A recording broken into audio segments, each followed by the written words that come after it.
Thanks for doing this. I appreciate it. Thank you.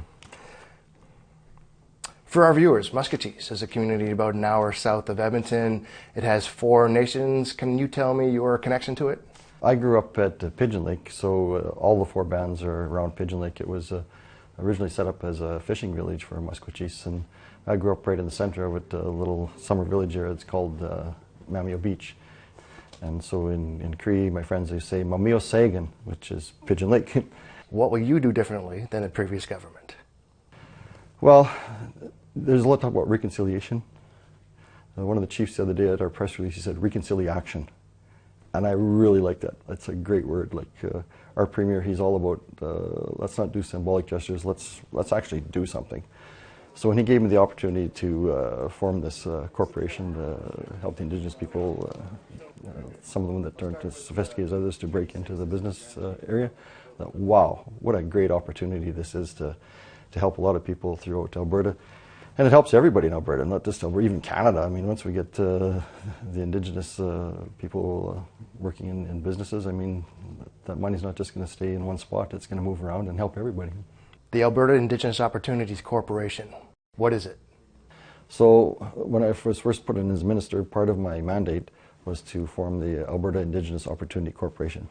You know, it's literally $1 billion to backstop loans for Indigenous business people. A lot of issues around Indigenous businesses is the barrier to access capital.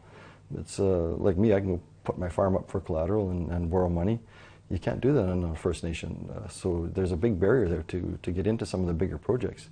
But by having this this backstop there, now they can all of a sudden, if they want to take on a big project, we've got the money there to backstop it for their loan to get into that business. And it can expand into that. The legislation just is set up for backstopping loans, but there's the opportunity to go to cabinet and actually become equity partners or to actually do loans with it as well.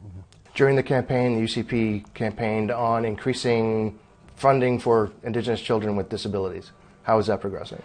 Well, that's part of our whole economic strategy. Like if you can have economic prosperity in the community, it's going to help the kids as well. I'm working with, there's a couple of different ministries we do cross-ministry with, so I work a lot with Minister of Children's Services and our Minister of Culture, Multiculturalism and Status of Women. And Children's Services is working on a plan right now on how we can do a better program for children with disabilities. What do you want to accomplish by the end of your term? Well, when I was first appointed as minister, the premier, he gives us a binder, and it's got our mandate letters in there, and we've got several things that we have to accomplish in that mandate. And he basically told me, fail at your own peril. So, I mean, we have to get this stuff done. Another one of my mandates was to set up what we're calling our litigation fund. And the litigation fund it's a $10 million fund, and that's for First Nations people to access it. If there's groups out there that are trying to stop them from shipping their products or being able to access ports, if that's holding First Nations back from doing business, they can tap into this litigation fund and fight back against whoever is putting those barriers up to them. Is there anything else you would like to add? Well, I always wear the red dress, you see. I got that from down in Awaton in Calgary, the ladies' shelter down there, and educated me on the Sisters in Spirit movement. And I was so touched with it, I thought, I got to do something to help these ladies. So I really got involved with it, and I took it on. And on October the 4th, this is the first time ever our government has done this, I declared October 4th Sisters in Spirit Day. Minister, thank you for your time. Thank you.